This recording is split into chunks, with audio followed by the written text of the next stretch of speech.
Tonight I want to talk to you and share some words with you from one of the great masters of the English language. I'm sure everybody's thinking of the same person. It's going to be George Carlin. George Carlin really was a master of the English language. One time I heard him speak about how we change language and how we create language. And he was talking about when the veterans came back from World War I. They suffered from a condition that nobody had seen before. And they had to come up with a term for it. The term was shell shock. Like Carlin said, shell shock got your attention. It was almost like the shells exploding that those veterans had to deal with. As things progressed, the language changed. So as we go through more conflicts, we go from shell shock to battle fatigue. Not quite as harsh, a little tamer, easier to palate. And then we finally get to what we have today, which is post-traumatic stress disorder. Carlin rightfully pointed out that this is a softening of language. And it doesn't do anything to help the people we're talking about. This softening of language, as Carlin said, if we would have kept the harsh language in the beginning, shell shock, maybe those veterans in Vietnam would have actually received the care they needed when they returned. Now, as a veteran, I took this to heart. And I never realized how much I kept on holding on to that softening of language. Now, don't worry. I'm not here to talk to you about PTSD, mental disorders, or anything drab like that. We're going to talk about something fun, uplifting, and entertaining. We're going to talk about prison. All right? So, my name is David Maines. I own a consulting business. We consult criminal defense attorneys all over the world. I am a National Lawyers Guild trained legal observer.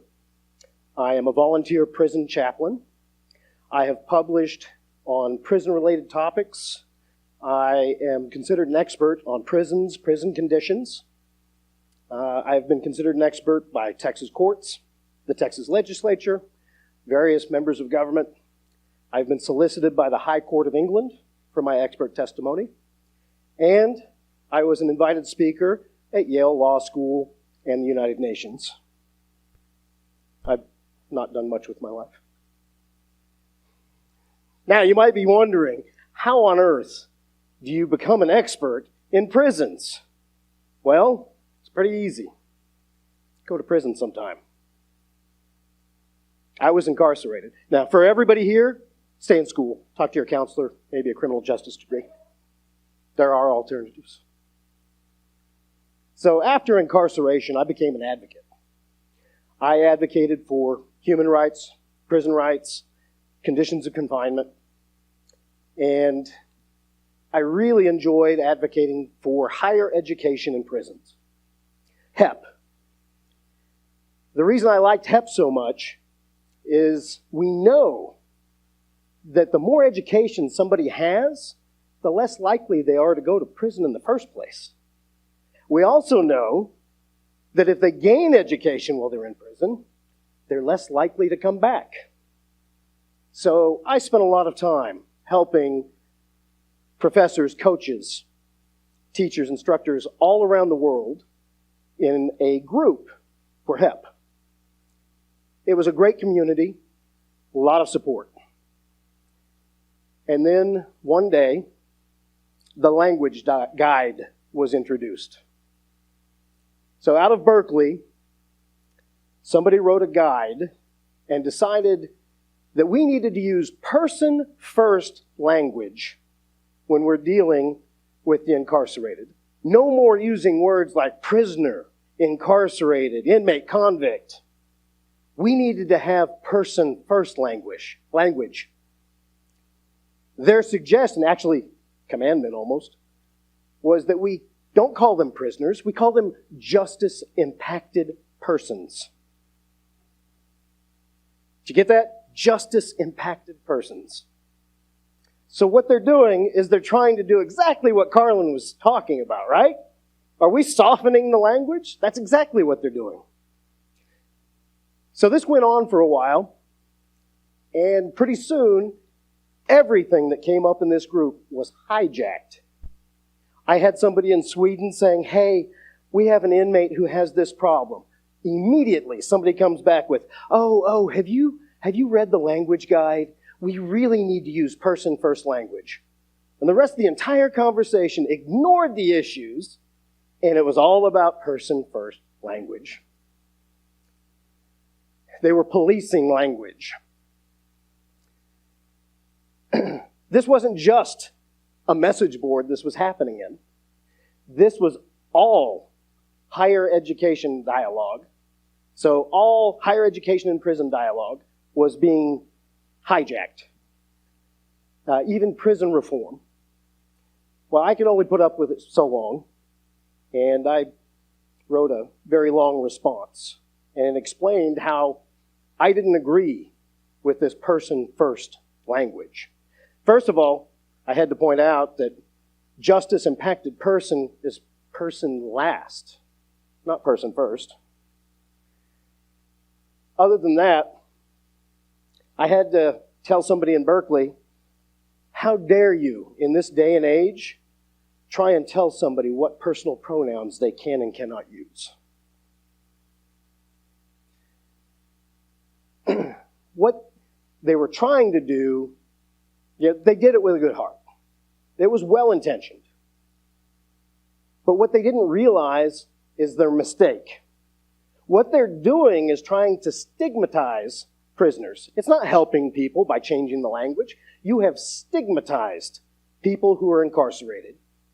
Person-first language is only used for stigmatized groups. Doctor, lawyer, engineer, pilot. Not stigmatized, are they? They're not person-first either, are they? Didn't think so. Now, would you actually call an instructor or a professor here an education-impacted person? You know, after all, they are people first, right? No, you wouldn't. All you're going to do is reinforce that there is something wrong with being a prisoner. Prisoner, convict, inmate, those are all states of being, right? They're states of being. Excuse me. There have been a lot of other groups that identified this problem. The blind, the deaf, the autistic communities, every one of them stood up to changing and softening the language. Every one of them fought against person-first language. Why? Because blindness isn't something they have. It's a state of being. It's a part of who they are. I'm going to leave you with what I left the people from Berkeley, a little challenge. I said, if you can get the world to stop using the term doctor and professor and call them person who has earned a doctorate, then we can revisit this. Until then, I ask that people stop trying to soften language. Stop policing language. Stop stigmatizing people. Stop stigmatizing groups with person-first language. And start actually putting people first. Thank you.